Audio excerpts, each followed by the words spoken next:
Hello there ladies and gentlemen, I'm Paul TX14 Walsh and welcome to an all new World of Warships gameplay. In this episode I'll be sailing out in the Tier 8 Soviet hybrid line destroyer known as the Ognevoi in a Tier 10 domination match on the map Hotspot. Whilst I am joined by my friend Steel Guns, who is sailing in the Tier 8 Japanese premium destroyer known as the Harikaze. The overall premise of the gameplay is focused on me. To elaborate, I am to not only overcome the +2 matchmaking I'm confronted with here, but also the fact that I'm arguably sailing one of the weaker destroyers in this match compared to those fielded by my allies in the opposition. As I analyse the gameplay, I would like to draw your attention to two main areas for discussion. The first one, engagement control.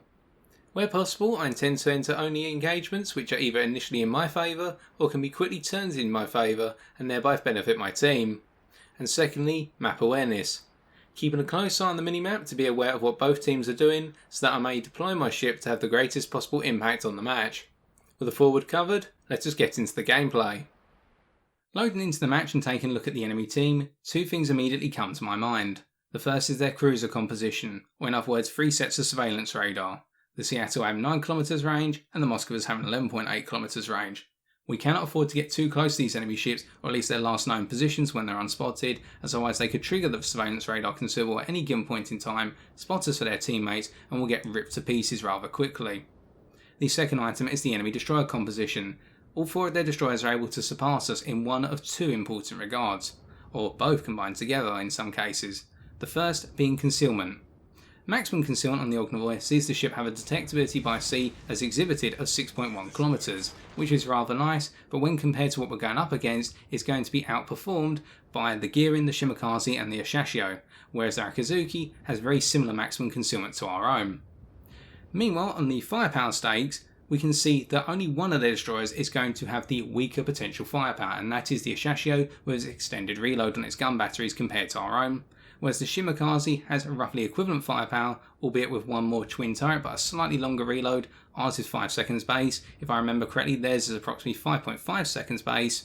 Whereas their Gearing and also their Akizuki both have superior firepower in the close range domain, being able to rip us to pieces if we get too close. And then this combines with the concept of the concealment values, which means they have the initiative in engagements in being able to spot us first, or at least at the same time in the case of the enemy Akizuki, and start to tear into us, alternatively keep us spotted for their teammates, whereas we're not able to spot them in return, especially with the enemy Ashashio, where maximum concealment, if I remember correctly, such that it has a detectability by sea of 5.4 km. And outside of that, the other thing to note is we've been located. So I'm going to have to think about what enemy ship in particular has the radio locator skill, and I'll need to work around that. But forgetting about that, let's just focus on what we can do at Objective Alpha. My plan here is not to take the objective, it's to try and get intel for my team and try to abate out a surveillance radar. So to do so, I'm going to be touching the northern periphery of Alpha and just sitting in it for a very brief period of time. That's one Moskva spotted, that's the second one spotted, and note that the second one is much closer and I'm already within its radar range. Now I'm not going to get any closer and I'm already getting ready to pull back, and as I've finished my turn and I've thrown out my torpedoes, I'm going to trigger the speed boost consumable as soon as that radar is turned on. Because I get the feeling, yep, the Moskva is going to turn on its radar because it's thinking, well, there must be a destroyer in Alpha, it's being captured, and therefore because its surveillance radar range extends beyond the northern edge of Alpha, if it turns on its radar right now, it's definitely going to spot me and help out its team. Well, because I've already reacted to the thought of that happening and have my speed boost on, it means I can pull a lot of distance from the enemy ships that are able to shoot at me right now, so the second Moskva and the Monarch, and I'm flipping the first and second Moskva around here to talk about the one that's in the rear, such that the Monarch was only able to hit me once, taking off 2,000 health, which is always a bit of a pickle, but nothing major compared to what it could have been, and that's one surveillance radar taken away from the enemy team. And with our torpedoes gradually making their way towards the trailing Moskva, where they have a speed of 56 knots and a range of 10 kilometers, it's very likely that they'll be able to clip this trailing Moskva. As we see some torpedoes coming from an enemy destroyer, and that immediately tells me it's got to be the Gearing, and they must be in Objective Alpha right now, and they must be on the southwestern corner. Because there were 2 sets of 5, that's the Gearing's configuration, and the Shimakaze meanwhile has been spotted on the western border, and there's no way, since they've been spotted, they could have got all the way back to Alpha and thrown out torpedoes at that angle in my opinion.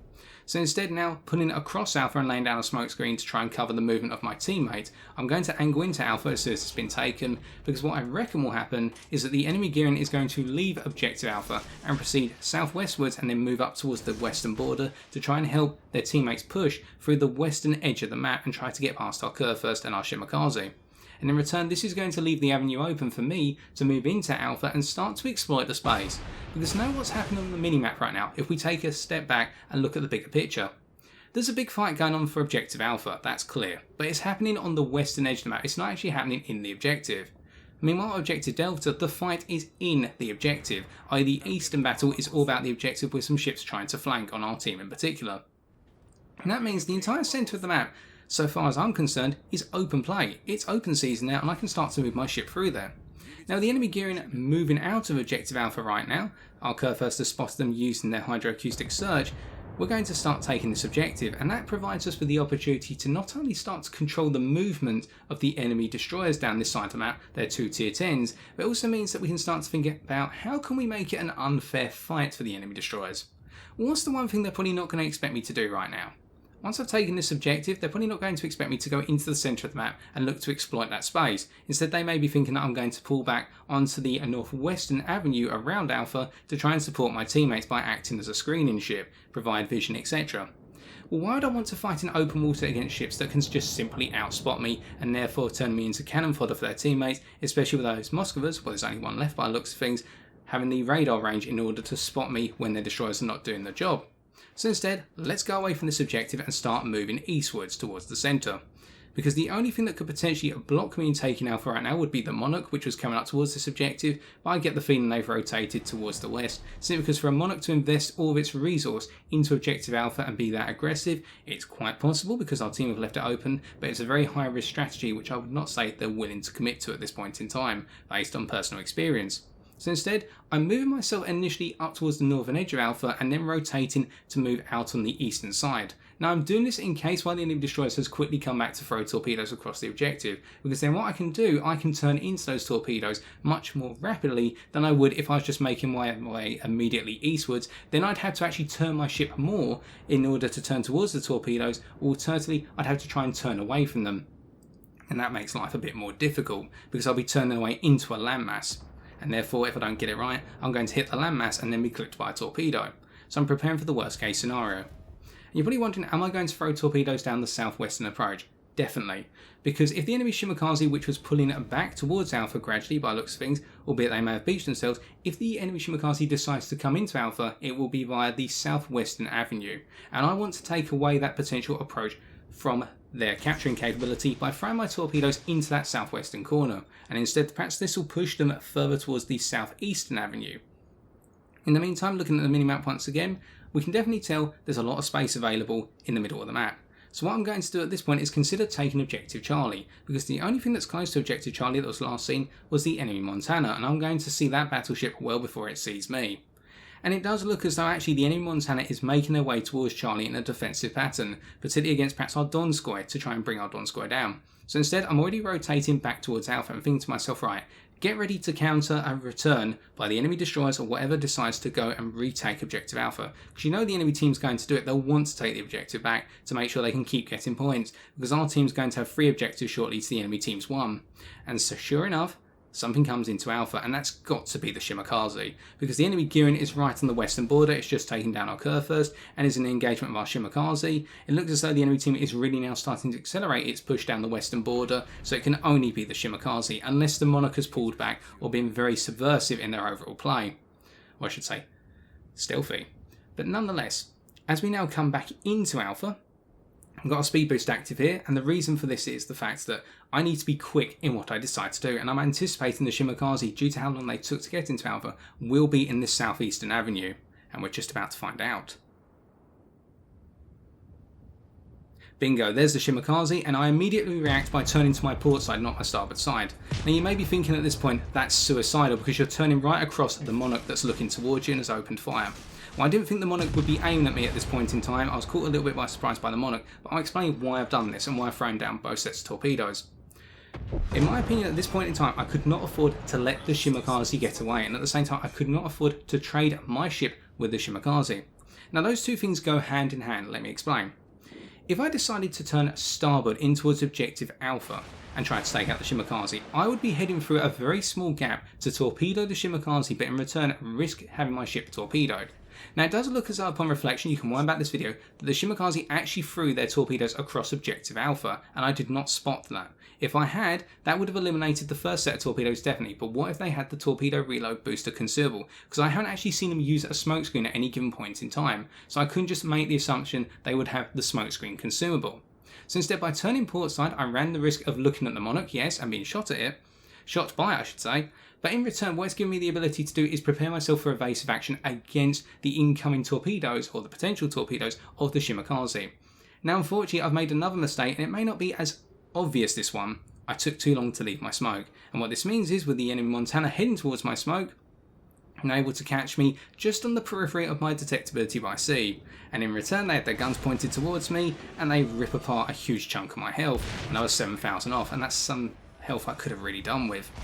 So now I'm not actually going to throw my torpedoes in retaliation, and the reason I'm holding my torpedoes is because I'm aware on the minimap of our Yu Yang being off towards my eastern side, or my starboard side, and they're using the deep water torpedoes to really scare the life out of that Montana and hopefully sink them.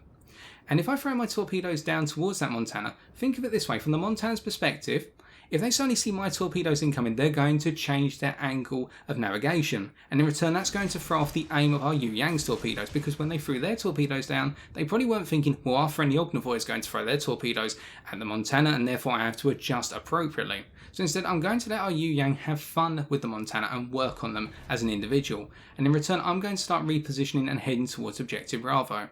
Now the reason I'm doing this is not in reaction initially to the enemy team's pushback into Alpha, it's because the enemy gearing that's all the way up in the northwestern corner of the map. They're currently working on our Shimakaze, and I'm expecting our Shimakaze to fall to the gearing because the gearing has the superior firepower and a straight up gunfight. And also, now that we look at Objective Alpha, we can see 3 enemy ships, i.e. 2 battleships and a cruiser, are all converging on this objective at once to take it. And I've thrown my torpedoes down towards the Musashi anyway to try and subvert, or at least cause some damage to them as they make their way into Objective Alpha. I need to think about where can I be to get the most out of my ship now that I'm on low health. And I definitely cannot afford to be too aggressive here because I haven't got the health to trade. So instead what I'm doing is I'm throwing some harassment fire on the enemy Monarch.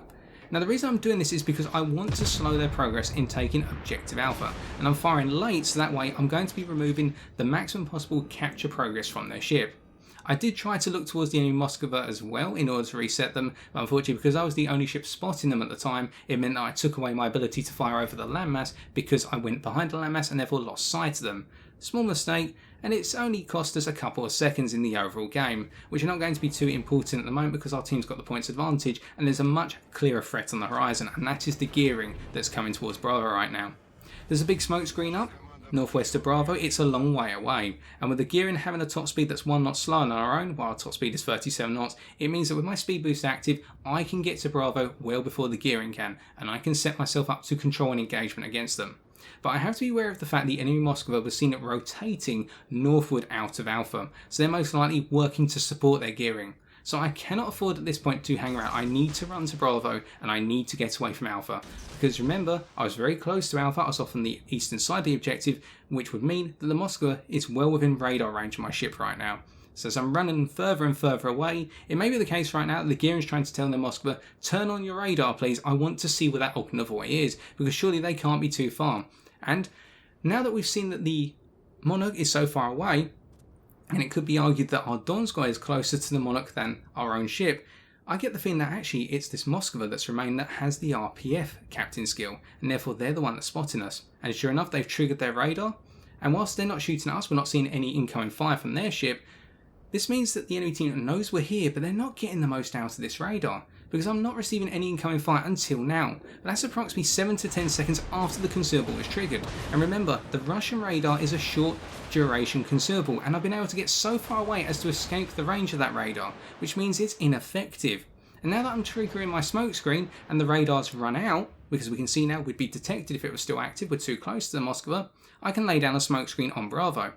Now why am I laying this smoke screen? It's not for my safety, conversely to what you typically see in a destroyer, where destroyers lay down smoke to get a lot of gunfire out. Instead I'm using it as a bait against that gearing, because right now they're coming to objective Bravo, and looking at the minimap, what were they last doing? They were moving towards the northwestern edge of the objective, and what's most likely going to happen is they're going to throw their torpedoes through the smokescreen. This is what I'm thinking at this point in time. They're going to throw their torpedoes through the smokescreen, and because they have the superior health, remember they're on approximately 10,000 health compared to our own 2,500 health, they would come charging behind their torpedoes through the smokescreen to finish us off.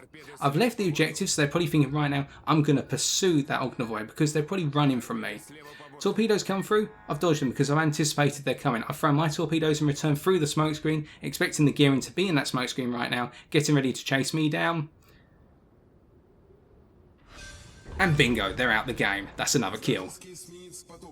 And that means the enemy threat on Bravo is now gone. And the next thing I'm doing, I'm immediately reacting to the fact I've got very close to the Moskva. Not to the point they're seeing me through my detectability, but what I'm anticipating right now is imagine how soon they can get a radar up. It's been quite a period of time since their previous radar. So be quiet, don't get into a fight right now, don't draw any attention. RPF is still active, it's definitely got to be this Moskva, but they've fallen for our spotting to our friendly Musashi. And it shows the power of destroyers once again if they're allowed to go on for a long period in the game. Not only objective control or objective contesting, but also providing vision because they have the best concealment values compared to the other ship classes typically, and therefore they can see the enemy ships for your team to rip apart. And that's a key tier 10 heavy cruiser out of the game. So now really the game is our teams. We've got two objectives. We're taking objective Charlie right now, and that'll be a gradual process as our battleships make their way through that objective, and our Minotaur is coming up to support them for an objective Delta. And so what I can really do here, well, there's not too much. I can sit in the northern region of the map and provide vision from the north, keeping the Musashi spotted in particular. If you look up in the top right corner of your screen, you'll see that every so often the spotting damage indicator gradually increases, but really my role here is done. There's not too much I can do. I could farm some damage off this Musashi and you're going to see me throw some shells in at maximum range. The maximum range of our 130mm batteries being 12 kilometers, but I'm not going to be getting too much damage out really here. I'm just going to try and set some fires. And if the Musashi turns their guns towards me for whatever reason, then I'm just going to simply quieten my guns and sail on as if I'm minding my own business, because I've done what I can. I haven't got the health anymore to be audacious, and I'd like to see my ship reach the end of the game. Now the other thing I'm doing is I'm looking at the moon map and thinking, well, what about that pesky Monarch from earlier? Are they coming up this way? And they seem to be playing rather defensively in Alpha. Perhaps they're just going for a bit of damage, so what they may be doing is rotating their ship all the way around to come out the northern avenue of Alpha and perhaps try to catch me by surprise. Because remember, I've announced where I am on the mini-map through my firing on the Musashi. I've set a fire, but they've put it out. But at least that takes away their damage control party considerable in case our teammates want to set a subsequent fire. It looks as though they're going to get the damage out through sheer armour piercing being thrown in the case of our Minotaur or our battleship ripping the Musashi to pieces. So that's this battleship about to fall. We're taking objective Charlie, the enemy battleship has fallen, the only thing that's left is their British Tier 8 battleship, and I'm just getting ready to throw down some torpedoes out to the northern avenue of Alpha.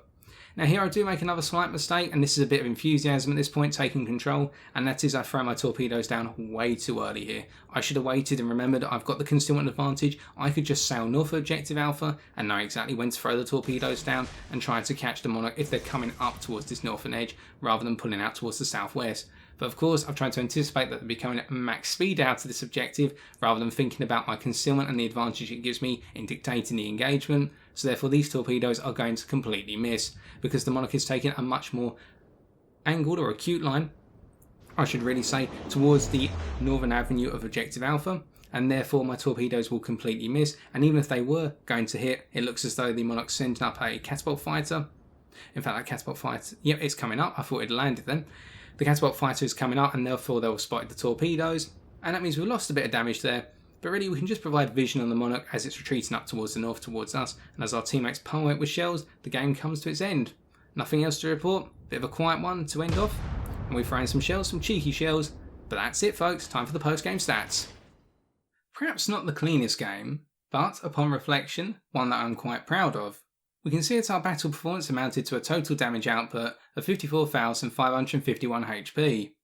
Along the way we picked up two achievements. Both the standard achievement of Devastating Strike, awarded for destroying an enemy ship with a single artillery salvo, torpedo salvo or aircraft by causing damage in excess of 50% of the destroyed ship's normal health pool. This was secured on the enemy's Tier 10 destroyers, the Shimakaze and Gearing.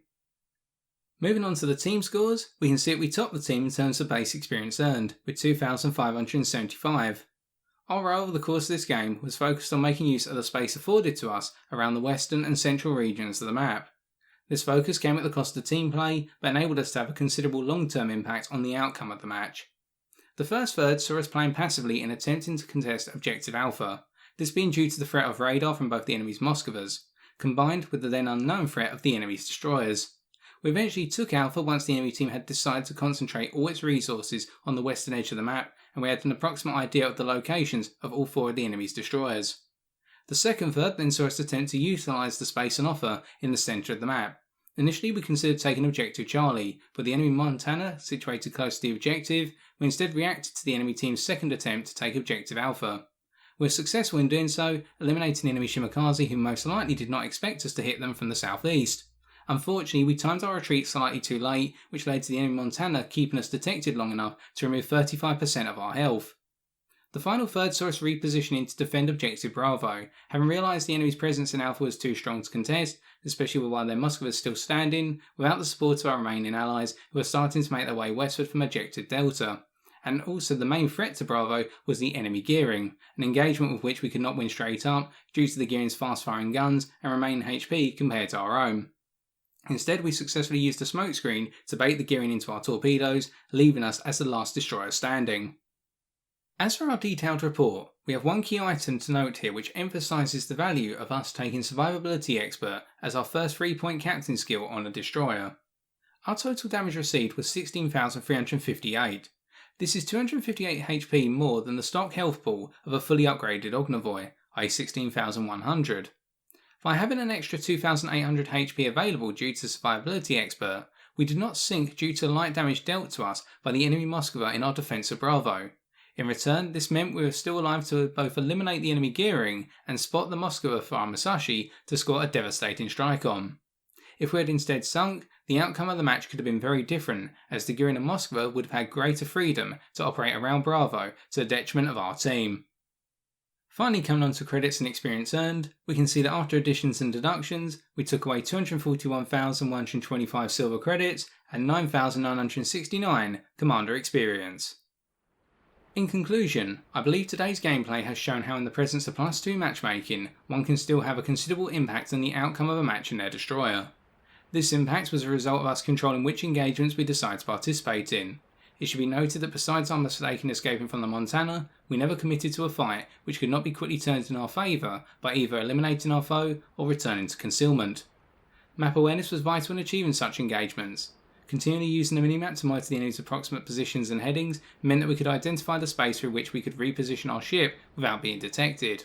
It could be argued that from the enemy's perspective, we proved rather elusive and may on multiple occasions appeared where they least expected us to, for example flanking the enemy Shimakaze.